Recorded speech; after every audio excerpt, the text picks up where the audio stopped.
सैकड़ों बरस पहले की बात है। किसी मुल्क में एक बादशाह हुकूमत करता था। यूं तो बादशाह के पास किसी चीज की कमी न थी, लेकिन बादशाह बेहद ही जिद्दी था और शायद बेटियों से उसे नफरत थी। बादशाह के 3 बेटे थे और अब फिर अल्लाह ताला उस पर मेहरबान था और मलका दोबारा उम्मीद से थी। एक दिन बादशाह ने मलिका से कहा, इस दफा भी बेटा ही पैदा होना चाहिए। फिर उसने गुस्से भरी नजरों से मलिका की तरफ देखा और बोला, अगर तुम्हारे यहां बेटी पैदा हुई तो मैं तीनों बेटों को कत्ल करा दूंगा। बादशाह की यह अजीबोगरीब बात सुनकर मलिका बहुत परेशान हुई। ये उसके अपने बस की बात तो नहीं थी जो वह अपनी मर्जी से लड़के को जन्म देती, लेकिन वह यह बात अच्छी तरह समझती थी कि बादशाह बहुत जिद्दी है। वह अपनी कही हुई बात जरूर पूरी कर गुजरेगा। वो बेचारी सोच में पड़ गई। अगर लड़का पैदा ना हुआ तो अगर इस दफा लड़की पैदा हुई तो फिर क्या होगा। मल्लिका बेचारी सोच सोच कर परेशान हो रही थी और जैसे जैसे दिन बीत रहे थे मल्लिका की परेशानी में इजाफा होता जा रहा था, मगर वह करती भी तो क्या करती। आखिर जब विलादत के दिन करीब आ गए तो उसने अपने तीनों बेटों को अपने पास बुलाया और उन्हें अपनी परेशानी की वजह बता दी। बेटों ने यह बात सुनी तो वह भी बहुत परेशान हो गए। उनको भी मालूम था कि बादशाह का कहाँ पूरा होता है।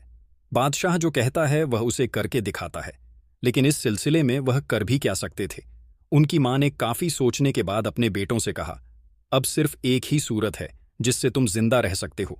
वह सूरत क्या है मां, हमें भी बताओ। तीनों बेटे एक जुबान होकर पूछने लगे। इस पर मलिका ने बताया, अब सिर्फ एक ही सूरत है कि तुम तीनों शहर से निकलकर जंगल में चले जाओ और वहां किसी ऐसी जगह छुपकर बैठ जाओ जहां से मेरा महल नजर आता रहे।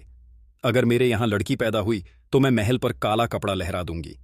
तुम उसे देखकर समझ जाना कि लड़की पैदा हुई है और यहां भूले से भी कभी लौट कर ना आना, और अगर लड़का पैदा हुआ तो मैं लाल रंग का कपड़ा लहरा दूंगी।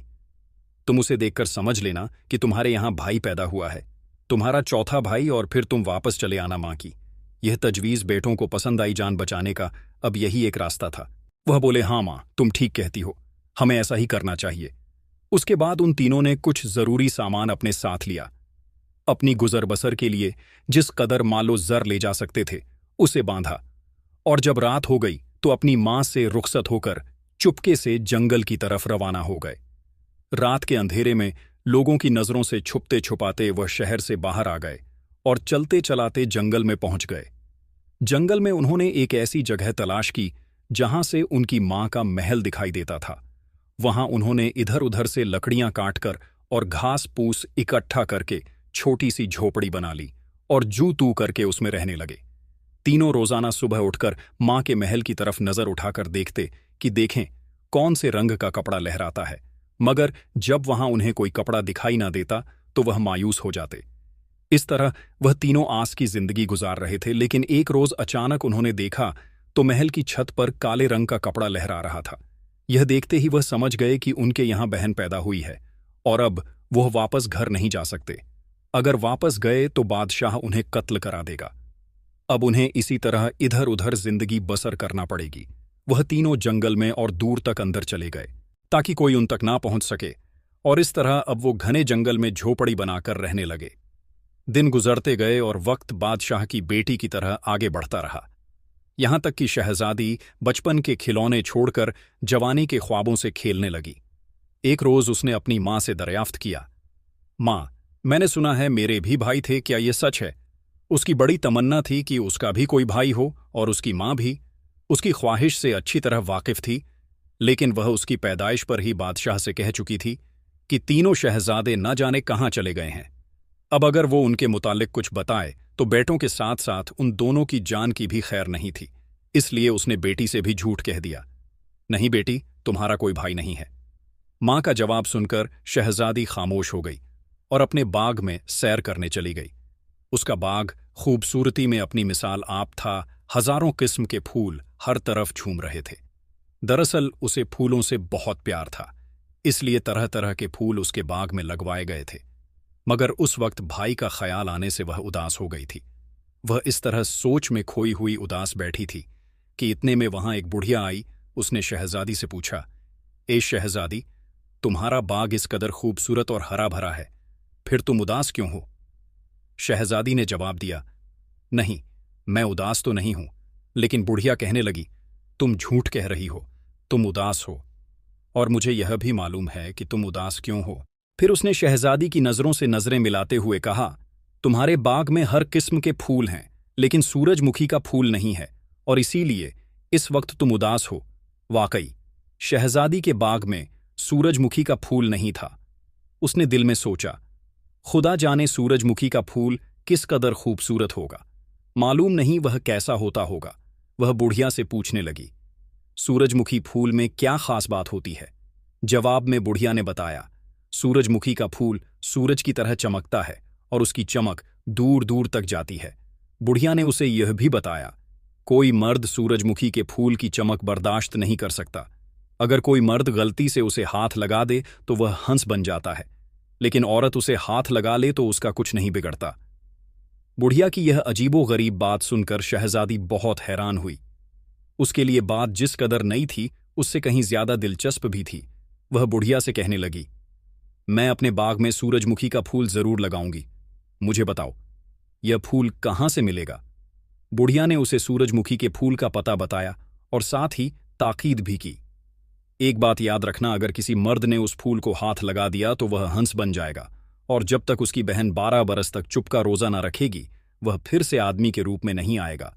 इन 12 बरस में अगर वह एक लफ्ज भी मुंह से बोलेगी तो उसका रोजा टूट जाएगा। बुढ़िया यह बात कहकर चली गई और शहजादी सूरजमुखी के फूल के बारे में सोचने लगी।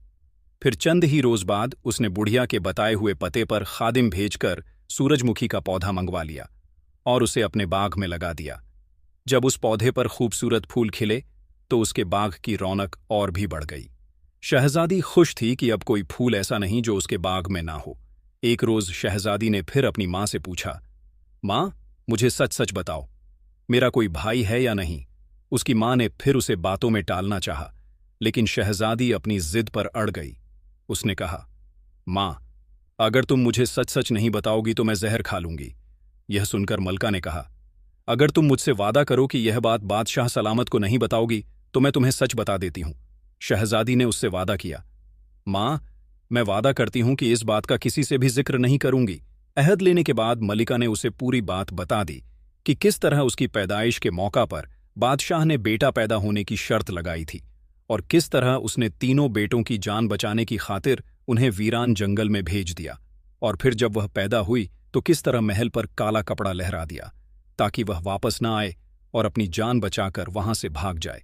यह सब कुछ बताने के बाद उसने एक ठंडी सांस भरते हुए कहा, खुदा जाने अब तुम्हारे तीनों भाई बेचारे किस हाल में हैं। पूरी कहानी सुनाकर शहजादी के दिल में भाइयों की मोहब्बत और भी जाग उठी। उसने सोचा, जिन भाइयों ने मेरे लिए इतनी मुसीबतें झेली हैं मैं उन्हें जरूर तलाश करूंगी। अगर मैं पैदा ना होती तो उनको यह दुख ना झेलना पड़ते। उसने अपनी माँ से पूछा, माँ, अब मेरे भाई कहाँ होंगे? माँ ने जवाब दिया, बेटी, उस वक्त तो वह सामने वाले जंगल में गए थे, लेकिन इस बात को अरसा बीत चुका है, अब वह ना जाने कहाँ होंगे। शहजादी ने अपने दिल में अहद किया कि चाहे कुछ भी हो जाए वह अपने भाइयों को जरूर ढूंढेगी। वह अकेली उनकी तलाश में जाएगी, चाहे उसकी की जान ही क्यों ना चली जाए। उन्हें तलाश करना है। वो कई दिन तक इस उधेड़-बुन में रही। आखिर एक रोज सुबह सवेरे जबकि महल में अभी चारों तरफ खामोशी और सन्नाटा था, वह चुपके से उठी और उसी जंगल की तरफ चल दी जिधर उसके भाई गए थे। चलते वक्त उसने अपने बाग में से एक सूरजमुखी का फूल भी तोड़ लिया जो उसे बहुत ज्यादा पसंद था। शहजादी शहर से निकलकर जंगल की तरफ चलने लगी। वह दिन भर एक अनजान रास्ते पर चलती रही, यहां तक कि शाम ढल गई। चलते चलते उसके पांव भी दुखने लगे और वह थकन से चूर हो गई, मगर उसने फिर भी हिम्मत न हारी और आगे बढ़ती रही। आहिस्ता आहिस्ता अंधेरा बढ़ने लगा। अचानक उसने देखा कि उसके हाथ में पकड़े हुए सूरजमुखी के फूल में से रोशनी निकल निकलकर चारों तरफ फैल रही है। चुनांचे वह उसकी रोशनी में चलती रही, क्योंकि अब वह रोशनी में आसानी से रास्ता देख सकती थी। खौफ से उसका दिल धड़क रहा था। वो डर रही थी कि इतने में उसे कुटिया दिखाई दी। उसने दिल में सोचा, क्यों ना यहीं रात बसर कर लूं, सुबह फिर अपना सफर शुरू कर दूंगी। यह सोचकर वह कुटिया के करीब चली गई। उसे इस बात पर ताज्जुब भी हो रहा था कि इस घने और वीरान जंगल में यह कुटिया बनाकर कौन रहता है। जब उस कुटिया के पास पहुंची तो उसने देखा उसका दरवाजा अंदर से बंद था और अंदर से रोशनी छन छन कर बाहर आ रही थी। उसने आगे बढ़कर दरवाजा खटखटाया तो अंदर से एक नौजवान बाहर निकला और दरवाजे पर एक खूबसूरत लड़की को देखकर बहुत हैरान हुआ। उसने पूछा, ए लड़की, तुम कौन हो और इस वक्त इस जंगल में क्या लेने आई हो? जवाब में शहजादी बोली, मैं एक शहजादी हूं। यह सुनकर नौजवान ने और भी ताज्जुब से पूछा, ऐ शहजादी, तुम पर क्या मुसीबत आ पड़ी है जो इस खौफनाक जंगल में मारी मारी फिर रही हो? शहजादी ने जवाब दिया, मैं अपने भाइयों की तलाश में निकली हूं। फिर उसने वह पूरी कहानी सुनाई जो उसकी माँ ने उसे बताई थी। नौजवान उसकी बात सुनकर कहने लगा, मैं तुम्हारा भाई ही हूं और दूसरे दोनों बड़े भाई अभी जंगल से वापस आने वाले हैं। भाई का नाम सुनकर शहजादी खुशी में बेताब होकर आगे बढ़ी ही थी कि नौजवान बोला, मगर हम तीनों भाइयों ने आपस में यह तय कर रखा है कि जिस लड़की को भी देखेंगे उसे फौरन कत्ल कर देंगे, क्योंकि हम पर यह मुसीबत एक लड़की ही की वजह से आई है। ना तुम पैदा होती और ना महलों से हम निकाले जाते। यह कहकर उसने उस लड़की को कत्ल करना चाहा, लेकिन बहन की मोहब्बत ने उसका हाथ रोक लिया। दिल में खून का रिश्ता जाग पड़ा। उसे यूं महसूस हुआ जैसे उसके हाथ पांव सुन हो गए हों। उसने अपनी तलवार एक तरफ फेंक दी और शहजादी से बोला, बहन, मैं तो तुम्हें कुछ नहीं कहता, लेकिन बड़े भाई आएंगे तो वह नहीं मानेंगे। वह तुम्हें देखते ही कत्ल कर देंगे। उसके बाद उसने 2-3 लम्हे सोचकर कहा, आओ, मैं तुम्हें कुटिया के उस कोने में छुपा देता हूं ताकि वह दोनों तुम्हें देख ना सके। इतना कहकर उसने शहजादी को झोपड़ी के एक कोने में घास फूस के नीचे छुपा दिया और खुद यूं बैठ गया जैसे वहां कोई आया ही ना हो। चंद लम्हों बाद उसके दोनों भाई भी आ गए जो खाने के लिए फल लेने गए थे। जब वह दोनों आराम से बैठ गए तो छोटा भाई डरते डरते बोला, मैं तुम दोनों का छोटा भाई हूं।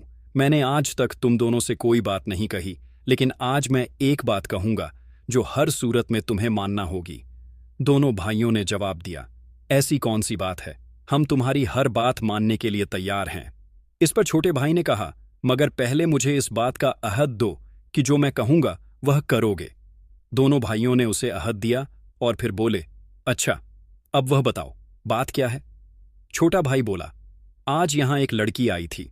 वह हम तीनों की सगी बहन है। ये सुनते ही दोनों बड़े भाई गुस्से में आ गए और कहने लगे, बहन हो या कोई और, वह लड़की है और हम उसे जरूर कत्ल करेंगे। जवाब में छोटे भाई ने उन्हें उनका अहद याद दिलाते हुए कहा, याद रखो, तुम दोनों ने मुझसे अहद किया है, वादा किया है, और वाकई उन्होंने कॉल दिया था। वह दोनों खामोश हो गए और फिर कहने लगे, अच्छा, हमारी बहन को तो बुलाओ, हम तुमसे वादा करते हैं कि उसे कुछ नहीं कहेंगे। उधर घास फूस में छुपी हुई शहजादी यह सब बातें सुन रही थी।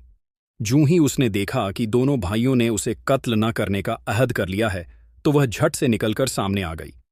उसका सामने आना था कि भाइयों के दिल में बहन की मोहब्बत जाग पड़ी और वो उससे लिपट गए। उसके बाद उन्होंने अपनी बहन से कहा, अब तुम हमारे पास ही रहो। हम जंगल से खाने पीने का सामान ले आया करेंगे और शिकार करके लाएंगे और तुम उसे पकाना। शहजादी तो पहले ही यही चाहती थी कि अपने भाइयों के पास रहे। वह खुश हो गई और खुशी में शाही महलों का सारा ऐशो आराम भी भूल गई। फिर उसने जल्दी से घास फूस में छुपाया हुआ सूरजमुखी का फूल निकालकर भाइयों से कहा, देखो, मैं तुम्हारे लिए क्या लाई हूं। फूल की रोशनी सारी कुटिया में फैल रही थी। जब भाइयों ने यह अजीबोगरीब फूल देखा तो वह तीनों जल्दी से आगे बढ़े और उन्होंने उसे छू लिया। फूल का छूना था कि आन की आन में वह तीनों हंस बन गए और देखते ही देखते वहां से उड़ गए। शहजादी बहुत पछताई। वह खुशी में बुढ़िया की यह बात भूल गई थी कि उसे छूने से कोई भी मर्द हंस बन जाएगा, मगर अब क्या कर सकती थी, होनी तो होकर रहती है। उसने अपने तीनों भाइयों को पा लिया था, मगर अपनी गलती से दोबारा खो दिए थे। अब ना तो वह अपने घर वापस जा सकती थी और ना अकेली वहां रह सकती थी। घर जाए तो किस मुंह से और तन्हा जंगल में रहे तो कैसे? अचानक उसे बुढ़िया की बात याद आ गई जिसने उसे सूरजमुखी के फूल का पता दिया था और कहा था कि कोई मर्द फूल छूने से हंस बन जाए तो उसकी बहन 12 बरस तक चुप का रोजा रखे। इस तरह वह दोबारा हंस से इंसान के रूप में आ जाएगा। यह बात याद आते ही उसने 12 बरस का चुप रोजा रख लिया और उसी कुटिया में रहने लगी। शहजादी रोजाना जंगल में घूम घाम कर अपने लिए थोड़ी बहुत सब्जियां और फल ले आती और उसे खाकर पेट भर लेती। उसके तीनों भाई हर रोज हंसों की सूरत में वहां आते, कुछ देर इधर उधर बैठते और अपनी बहन को देखकर दोबारा उड़ जाते। इस तरह वक्त और शहजादी की उम्र दोनों दबे पांव गुजर रहे थे। अब शहजादी को चुप का रोजा रखे हुए कई बरस गुजर चुके थे और 12 बरस पूरे होने में चंद ही माह बाकी थे। करना खुदा का ऐसा हुआ कि एक रोज किसी दूसरे मुल्क का बादशाह शिकार खेलते हुए भटक गया और रास्ता भूलकर चलता चलाता इधर आ निकला। शाम का वक्त था और वह थका हुआ भी था। उसने जब वहां एक कुटिया देखी तो दिल में सोचा, क्यों ना रात यहां बसर कर लूं, सुबह रास्ता तलाश कर लूंगा। वह अपने घोड़े से उतरा और आगे बढ़कर कुटिया का दरवाजा खटखटाया। कोई अंदर है तो दरवाजा खोले। उधर शहजादी बेचारी आवाज का जवाब नहीं दे सकती थी। अगर वह बोल पड़ती तो उसका 12 साल का रोजा टूट जाता। वह खामोशी से उठी और उठकर दरवाजा खोल दिया। जैसे ही उसने दरवाजा खोला, बादशाह अपने सामने एक हसीन लड़की को देखकर हक्का बक्का रह गया। उसके वहम गुमान में भी यह बात ना आ सकती थी कि जंगल में बनी हुई कुटिया में इस कदर हसीनो जमील लड़की रह रही होगी। चंद लम्हे के लिए तो उसकी समझ में कुछ भी ना आया। फिर उसने शहजादी से पूछा, तुम कौन हो और इस जंगल में क्या करती हो? लेकिन शहजादी ने उसके सवाल का कोई जवाब ना दिया। वह खामोश खड़ी थी। यह देखकर बादशाह और भी ज्यादा हैरान हुआ और बोला, मैं रास्ता भटक गया हूं क्या? मैं यहां रात गुजार सकता हूं? शहजादी पहले की तरह इस दफा भी खामोश रही। वह बोले, तो कैसे बोले? उधर बादशाह ने अपने दिल में सोचा, शायद यह लड़की मुझसे शर्मा रही है, इसलिए कहने लगा, ए लड़की, मुझसे डरो नहीं, मैं तुम्हें कुछ नहीं कहूंगा। जब इस बार भी शहजादी ने कोई जवाब ना दिया तो बादशाह ने अपने दिल में सोचा, रात तो काट लूं, सुबह देखा जाएगा। उसने अपना घोड़ा एक तरफ बांध दिया और खुद कुटिया के कोने में पड़ के लेट गया। वह थका हारा तो था ही, जो ही लेटा उसे नींद ने घेर लिया। बादशाह का ख्याल था, हो सकता है इस लड़की के साथ कोई मर्द भी रहता हो, क्योंकि इस तरह जंगल में किसी तन्हा लड़की का रहना एक नामुमकिन बात थी। लेकिन जब सुबह हो गई और उसने देखा कि वहां कोई मर्द नहीं आया तो वह और भी हैरान हुआ। उसने शहजादी से कहा, तुम मेरे साथ चलो, यहां इस कुटिया में अपनी जवानी को क्यों खत्म कर रही हो? शहजादी ने अब भी उसकी बात का कोई जवाब नहीं दिया। लेकिन वह बादशाह की बात सुनकर बहुत घबराई। अगर बोलती है तो भाई हंस के हंस ही रह जाएंगे, और अगर नहीं बोलती तो बादशाह उसे अपने साथ ले जाएगा। उसने दिल से कहा, अगर मेरे भाई फिर से इंसान के रूप में आ जाए तो मैं समझूंगी मुझे सब कुछ मिल गया। चुनांचे वह खामोश रही। उसे इस तरह चुप देखकर बादशाह बोला, मैं बादशाह हूं, मैं तुम्हें शानदार महलों में रखूंगा। मगर जवाब में तो एक ही चुप थी। जब वह इस बार भी ना बोली तो बादशाह ने उसे जबरदस्ती अपने साथ घोड़े पर बिठा लिया। शहजादी मजबूर थी, ना कुछ कह सकती थी और ना कुछ कर सकती थी। लेकिन उसने एक काम किया, और वह यह कि चलते वक्त एक कपड़े में बहुत सा सूखा धनिया ले लिया, और जब बादशाह उसे अपने साथ लेकर चल दिया तो वह उससे आंख बचाकर रास्ते में जगह जगह थोड़ा थोड़ा धनिया गिराती गई। बादशाह के ख्याल में भी यह बात न आ सकती थी कि उसके साथ बैठी हुई लड़की रास्ते में धनिया गिराती जा रही है, और यह कि धनिया गिराने का मकसद क्या हो सकता है। उधर जब दूसरे रोज हस्बे मामूल शहजादी के तीनों भाई हंसों की सूरत में आए तो उन्होंने देखा कि आज उनकी बहन वहां मौजूद नहीं थी। पहले तो वो इधर उधर देखते रहे, फिर कुटिया में जाकर झांका, मगर वह भी खाली थी। तीनों सोचने लगे, शायद जंगल में कुछ खाने पीने के लिए गई होगी, और यह सोचकर वह उसका इंतजार करने लगे। लेकिन जब वह इंतजार करते करते थक गए और सुबह से शाम होने को आई तो वह बहुत परेशान हुए। उन्होंने उड़कर उसे जंगल में बहुत तलाश किया, और जब उसका कहीं कोई पता न चला तो मायूस होकर वापस लौट गए। वह दूसरे रोज आए और उन्होंने आज भी मायूसी का सामना करना पड़ा। इस तरह अब वह रोजाना आते और अपनी बहन का इंतजार करते, उसे जंगल में ढूंढते, दूर दूर तक तलाश करते। लेकिन जब उनकी बहन उन्हें कहीं दिखाई ना देती तो उनकी मायूसी में और इजाफा हो जाता, और वह सोचते, अब क्या करें, बहन को कहां तलाश करें, खुदा जाने वह कहां चली गई। एक रोज वह मायूस होकर वापस जाने के लिए उड़ने ही वाले थे कि उन्होंने देखा एक तरफ हरा धनिया कतार की सूरत में उगा हुआ था। उगा हुआ यह धनिया कुटिया से शुरू होकर जंगल की तरफ चला गया था। यह देखकर एक भाई बोला, कहीं ऐसा तो नहीं कि हमारी बहन ने अपनी निशानी बताने के लिए उगाया हो। दूसरे भाइयों ने यह सुना तो बोले, हमारा भी यही ख्याल है, वरना इस जंगल में धनिया उगने का क्या मकसद। चुनांचे वह तीनों उगे हुए धनिये की सेध में उड़ने लगे। जिस रास्ते से शहजादी गई थी उस रास्ते के साथ साथ धनिया उगा हुआ था, और उसी धनिये को देख देख कर तीनों भाई उड़ते जा रहे थे। जब उन्होंने यह देखा कि धनिया बाकायदा एक रास्ते के साथ उगा हुआ है और कहीं खत्म नहीं होता, तो उन्हें यकीन हो गया कि यह उनकी बहन अपनी निशानी छोड़ती गई है ताकि उसके भाई उसका पता चला सके। वह तीनों उड़ते रहे यहां तक कि एक शहर में पहुंच गए। शहर के बाहर एक महल से थोड़ी दूर सामने जाकर उगा हुआ धनिया खत्म हो गया था। उन्होंने सोचा, हो ना हो हमारी बहन इसी महल में है, यकीनन उसे कोई जबरदस्ती उठा ले आए है। उस महल के बिल्कुल सामने एक बहुत बड़ा दरख्त था। वह उस पर बैठ गए और इंतजार करने लगे कि अगर हमारी बहन इस महल में होगी तो कभी ना कभी तो जरूर दिखाई देगी। उधर शहजादी के दिल में ख्याल आया कि हो सकता है मेरे भाई मेरी तलाश में उड़ते उड़ते इधर आ निकले। वह इसी ख्याल में महल की छत पर घूम रही थी कि अचानक उसने देखा सामने वाले बड़े दरख्त पर 3 हंस बैठे हुए थे। ये तो मेरे भाई मालूम होते हैं। उसके दिल ने गवाही दी। उसने जल्दी से अपना दुपट्टा सर से उतारकर फजा में इस तरह लहराया जैसे उन्हें बुला रही हो। जूं ही हंसों की नजर अपनी बहन पर पड़ी, वह उड़कर महल की छत पर आ गए और अपनी बहन के कदमों में लौटने लगे। शहजादी ने तीनों भाइयों को गले से लगाया और जी भर के प्यार किया। फिर वह नीचे जाकर सच्चे मोतियों से भरी हुई तश्तरी लाई और वह मोती अपने भाइयों के आगे रख दिए। तीनों हंसों को भूख तो लग ही रही थी।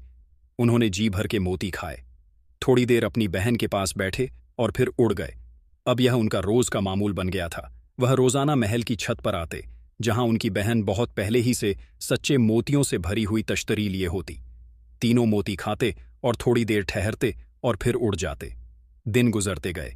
इस दौरान बादशाह ने बहुत कोशिश की कि किसी तरह शहजादी बोले, कोई बात करे, मगर उसने जुबान से एक लफ्ज अदा न किया। वह सारा दिन खामोश और चुपचाप पड़ी रहती थी। बादशाह बड़ा परेशान था कि क्या करें, उसे कैसे बुलवाएं, उसके ना बोलने की क्या वजह है। गूंगी है तो कुछ आवाज तो निकाल ही सकती है। उसने शहजादी को बुलवाने के लिए तरह तरह के जतन कर देखे, लेकिन सब बेकार। शहजादी को ना बोलना था और ना बोली। भला वह अपनी खुशी के लिए अपने भाइयों की जिंदगी कैसे बर्बाद कर सकती थी, जो महज उसी की गलती से हंस बन गए थे। और फिर अब तो 12 साल के चुप रोजे की मुद्दत पूरी होने में भी चंद ही रोज बाकी रह गए थे। एक रोज एक कनीज को इस बात की खोज हुई कि शहजादी रोजाना सच्चे मोतियों से भरी हुई तश्तरी महल की छत पर क्यों ले जाती है। आखिर वह इनका क्या करती है? जरूर इसमें कोई राज है। यही देखने के लिए वह दबे पांव शहजादी के पीछे पीछे होली और महल की छत पर पहुंचकर एक तरफ छुप गई। उसने देखा कि महल की छत पर जाने के बाद शहजादी ने अपना दुपट्टा हवा में लहराया और इसके साथ ही सामने वाले दरख्त पर बैठे हुए 3 हंस उड़कर उसके पास आ गए। उसने हंसों को प्यार किया, फिर मोतियों से भरी हुई तश्तरी उनके आगे रख दी और हंस मोती चुगने के बाद उड़ गए। कनीज के लिए बात अनोखी भी थी और हैरत अंगेज भी।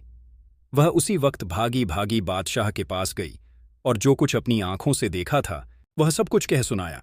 उसके बाद वह हाथ बांध कर बोली, जहां पनाह, अगर इस कनीज की गुस्ताखी माफ की जाए तो एक बात अर्ज करें। बादशाह बोला, हाँ हाँ जरूर कहो। वह बात इस पर कनीज कहने लगी, आली जनाब, इस कनीज का ख्याल तो यह है कि शहजादी कोई औरत नहीं बल्कि कोई राक्षस है, जिसने औरत का रूप बदला हुआ है, इसीलिए उसके इशारे पर परिंदे भी आ जाते हैं। बादशाह खुद अपनी जगह बहुत परेशान था।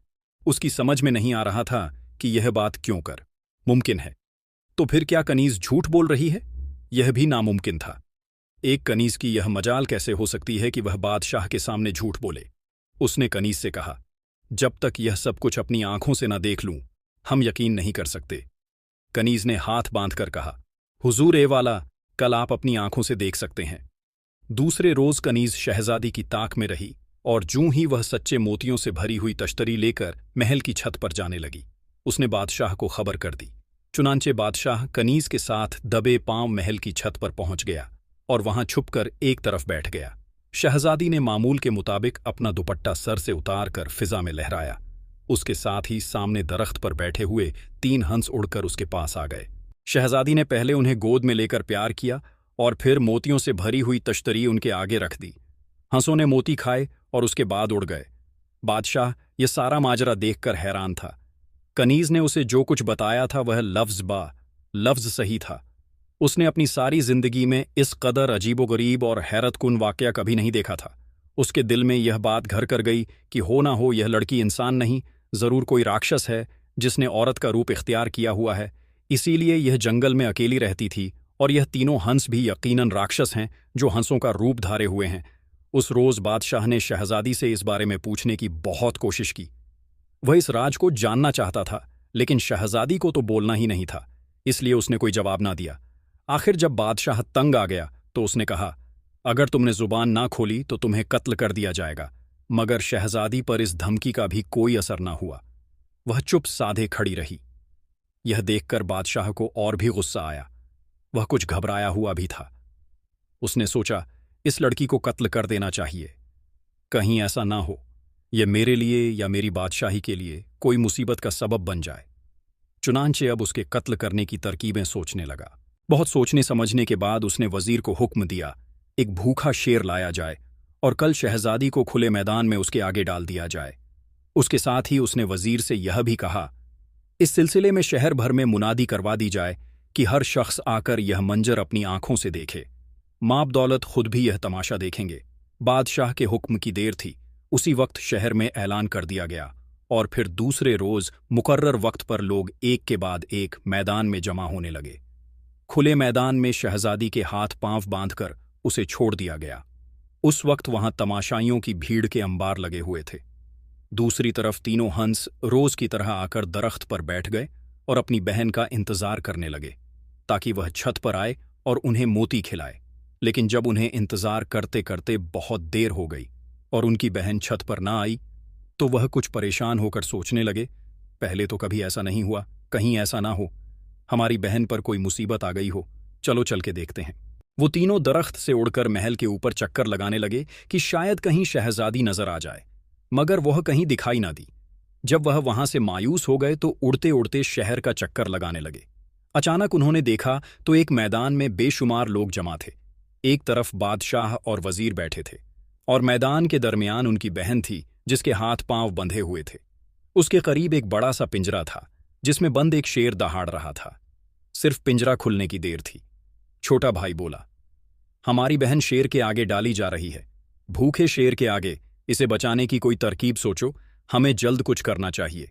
दूसरे दोनों ने कहा और वह ऊपर उड़ते हुए तरकीबें सोचने लगे। उधर जूं ही उस कनीज की हंसों पर नजर पड़ी तो उसने बादशाह से कहा, बादशाह सलामत देखिए, वही राक्षस उसे बचाने के लिए आ गए हैं। इस पर बादशाह एक कहकहा लगाकर बोला, घबराओ नहीं, अब उसे कोई नहीं बचा सकता। उसके साथ ही उसने हुक्म दिया, शेर का पिंजरा खोल दिया जाए। उसी वक्त शेर का पिंजरा खोल दिया गया और पिंजरा खुलते ही शेर दहाड़ता हुआ शहजादी की तरफ लपका।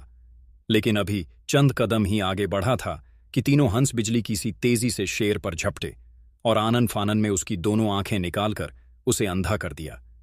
शेर दर्द के मारे दहाड़ने लगा और कुछ ना दिखने के सबब इधर उधर भागने लगा, जिससे लोगों में भगदड़ मच गई। बादशाह ने जब यह मंजर देखा तो उसे पक्का यकीन हो गया कि यकीनन यह शहजादी और यह तीनों हंस राक्षस हैं। शेर को दोबारा पिंजरे में बंद करके शहजादी को महल में पहुंचा दिया गया। बादशाह ने एक बार फिर कोशिश की कि किसी तरह शहजादी से कोई बात करे, लेकिन उसने एक लफ्ज तक जुबान से ना निकाला। जब वह किसी तरह बात करने पर आमादा ना हुई तो बादशाह गुस्से में बोला, अच्छा, मैं कल देखूंगा तुझे राक्षस मौत से कैसे बचाते हैं। दूसरे रोज बादशाह के हुक्म से एक निहायत जहरीला नाग मंगवाया गया और खादिम से कहा गया, शहजादी को खुले मैदान में तने से बांधकर नाग छोड़ दिया जाए। उसके साथ ही बादशाह ने हुक्म भी दिया, आज भी शहर में ऐलान कर दिया जाए कि हर शख्स ये मंजर देखने के लिए आए। बादशाह के हुक्म के मुताबिक फिर शहर में मुनादी की गई और लोग तयशुदा वक्त पर खुले मैदान में जमा होने लगे। दूसरी तरफ उस रोज भी वो तीनों हंस महल के सामने वाले दरख्त पर आकर बैठ गए। उनका ख्याल था कि उनकी बहन की मुसीबत खत्म हो चुकी है, लेकिन जब वह इंतजार के बावजूद छत पर ना आई तो उन्हें फिक्र लाहक हुई। उन्होंने दिल में सोचा, कहीं ऐसा तो नहीं कि आज भी हमारी बहन किसी मुसीबत में गिरफ्तार हो। यह सोचकर वह तीनों दरख्त से उड़कर शहर का चक्कर लगाते हुए उसी मैदान के ऊपर पहुंचे तो उन्होंने देखा कल की तरह आज भी बेशुमार लोग मैदान में इकट्ठे थे और दरमियान में एक तने के साथ उनकी बहन बंधी हुई थी और उसके पास ही एक टोकरा रखा हुआ था। उनका अंदेशा दुरुस्त निकला था। उनकी बहन आज फिर मुसीबत में थी। वह तीनों वहीं फजा में चक्कर काटने लगे। जब सब लोग मैदान में जमा हो गए तो बादशाह ने हुक्म दिया, टोकरे पर से ढकना उठा दिया जाए। जूं ही टोकरे पर से ढकना उठाया गया, एक निहायत जहरीला नाग फनकारता हुआ बाहर निकल आया और आहिस्ता आहिस्ता शहजादी की तरफ बढ़ने लगा। उधर हंसों ने जब उसे आगे बढ़ते देखा तो उन्होंने आओ देखा ना ताओ और उस पर टूट पड़े। किसी ने उसकी आंख पर चोंच मारी, किसी ने दुम को छलनी कर दिया और किसी ने सर पर हमला कर दिया। इसी तरह देखते ही देखते नाग लहूलुहान होकर तड़पने लगा और फिर तड़प तड़प कर वहीं जान दे दी। बादशाह, अमीर, वजीर और दूसरे तमाम लोग यह मंजर देख रहे थे। हर शख्स अपनी जगह हैरान था कि यह किस्सा क्या है। यह 3 हंस कौन है इस लड़की से? इनका क्या ताल्लुक है? यह अजीबोगरीब वाकया था जो किसी की समझ में नहीं आ रहा था। आखिर बादशाह के हुक्म से शहजादी को फिर महल में पहुंचा दिया गया और उसकी मौत का नया सामान तैयार किया जाने लगा। उस रात बादशाह देर तक यह सोचता रहा कि अब किस तरह इस लड़की को खत्म किया जाए। आखिर उसके जहन में एक तरकीब आई। उसने हुक्म दिया कि लोहे का एक सतन बनाकर उसे आग में सुर्ख किया जाए और फिर उसके साथ शहजादी को बांध दिया जाए। इस तरह वह खुद ब खुद आग में झुलसकर तड़प तड़प कर मर जाएगी। और फिर ऐलान भी कर दिया गया कि लोग मैदान में आकर यह तमाशा देखे। बादशाह हुक्म देकर अपनी जगह खुश भी था और मुतमिन भी कि इस दफा उसकी तरकीब जरूर कामयाब होगी और शहजादी मौत के मुंह में पहुंच जाएगी। दूसरी तरफ उस रोज भी तीनों हंस मामूल के मुताबिक महल के सामने दरख्त पर आकर बैठ गए और अपनी बहन के इंतजार में घड़ियां गिनने लगे ताकि वह महल की छत पर आकर अपना दुपट्टा लहराए और वह उड़कर उसके पास पहुंच जाए। लेकिन जब उन्होंने देखा कि उनकी बहन आज फिर छत पर नहीं है तो वह समझ गए कि अभी हमारी बहन की मुसीबतें खत्म नहीं हुई। यकीनन वो आज किसी नई मुसीबत में गिरफ्तार है। वह तीनों दरख्त से उड़े और शहर का चक्कर लगाते हुए उसी मैदान के ऊपर पहुंच गए जहां आज फिर अनगिनत लोग मौजूद थे। उन्होंने जरा नीची उड़ान से करीब जाकर देखा तो वहां एक लोहे का सतून था जो उस वक्त आग की तरह तहक रहा था और उसे कुछ ही फासले पर चंद सिपाही उनकी बहन को पकड़े खड़े थे। उसके हाथ पांव बंधे हुए थे और गम से निढाल दिखाई दे रही थी। उधर बहन ने भी देख लिया था। उसके भाई आ गए हैं और बादशाह भी तीनों हंसों को मैदान पर चक्कर लगाते हुए देख रहा था। उसने कहकहा लगाकर बड़े गौर से कहा, अब देखता हूं यह इसे कैसे बचाते हैं। उसके बाद उसने खादिम को हुक्म दिया, शहजादी को दहकते हुए सतन के साथ बांध दिया जाए ताकि यह तड़प तड़प कर जान दे दे। बादशाह के हुक्म की देर थी। खादिम शहजादी को लिए हुए सतन की तरफ बढ़ने लगे। हर शख्स यह समझ चुका था कि अब शहजादी का जिंदा बचना मुमकिन नहीं। आज मौत ही इसका मुकद्दर है। तमाम तमाशाई उसकी मौत के मुंतजिर थे और ऊपर तीनों हंस बेबसी से चक्कर लगा रहे थे। वह सोच रहे थे अब क्या करें, अपनी बहन को कैसे बचाएं। उनकी बहन मौत के मुंह में जा रही थी और वह कुछ नहीं कर सकते थे। उन्होंने जब यह जान लिया कि अब बहन को बचाने की कोई तरकीब नहीं है तो आपस में कहने लगे, आज हमारी बहन की मौत यकीनी है, क्यों ना एक बार इसको करीब जाकर देख लें। यह इरादा करके उन्होंने अपनी परवाज नीची से नीची कर दी। फिर उड़ते उड़ते अपनी बहन के कदमों में जा गिरे और प्यार से उसके पांव से लिपट गए। करना खुदा का देखिए कि ऐन उस वक्त शहजादी को चुप का रोजा रखे हुए 12 साल पूरे हो चुके थे। उसने सूरजमुखी के फूल को छूकर हंस बनने और हंस से इंसानी रूप में वापस आने की शर्त पूरी कर दी थी। लिहाजा जूं ही तीनों हंस शहजादी के पांव से लिपटे, वह खिलखिलाकर हंस पड़ी और उसके साथ ही लोगों ने देखा कि वहां 3 हंसों की जगह 3 हसीनो जमील शहजादे खड़े मुस्कुरा रहे थे और उनके चारों तरफ सूरजमुखी के फूल बिखरे हुए थे। खादिम ने जब यह कभी ना होने वाला मंजर देखा तो इस कदर घबराए कि शहजादी को वहीं छोड़कर भाग खड़े हुए। बादशाह भी हैरान था। वजीर, अमीर अपनी जगह हक्का बक्का देख रहे थे और दूसरे लोग भी दम बखुद थे। उन सब की हैरानी में अभी और इजाफा होता कि तीनों शहजादे अपनी बहन को साथ लेकर आगे बढ़े और बादशाह के सामने पेश होकर उसे झुककर सलाम किया। इस पर बादशाह ने ताज्जुब से पूछा, यह अजीबोगरीब वाकया हम सब के लिए ताज्जुब का बायस है। क्या तुम इसके मुतालिक कुछ बता सकते हो कि यह सब क्या है, इसमें क्या राज है? जहां अपना बड़े शहजादे ने कहना शुरू किया, हम तीनों एक मुल्क के शहजादे हैं और यह लड़की हमारी बहन है। इसके बाद उन्होंने शुरू से लेकर आखिर तक अपनी कहानी सुनाई कि किस तरह उनके बाप ने मल्लिका से बेटा पैदा होने के लिए कहा और किस तरह उनकी मां ने उन्हें जंगल में भेजकर उनकी जान बचाई। फिर किस तरह उनकी बहन उन्हें तलाश करती हुई जंगल में आई और सूरजमुखी के फूल को छूने की वजह से वह तीनों हंस बन गए और किस तरह उन्हें इंसानी रूप में वापस लाने के लिए उनकी बहन ने 12 बरस का चुप का रोजा रखा। यह सब कुछ बताने के बाद उन्होंने कहा, और आज इस वक्त हमारी बहन के चुप के रोजे को 12 बरस पूरे हो गए थे, इसलिए वह बोल पड़ी और हम सब एक बार फिर इंसान के रूप में आपके सामने खड़े हैं। उनकी कहानी सुनकर सारी बात बादशाह की समझ में आ गई। उसे अब पता चला कि शहजादी बात क्यों नहीं करती थी और क्यों रोजाना हंसों को मोती खिलाती थी। वह बहुत खुश हुआ और तीनों शहजादों और शहजादी को अपने साथ लेकर महल में आ गया।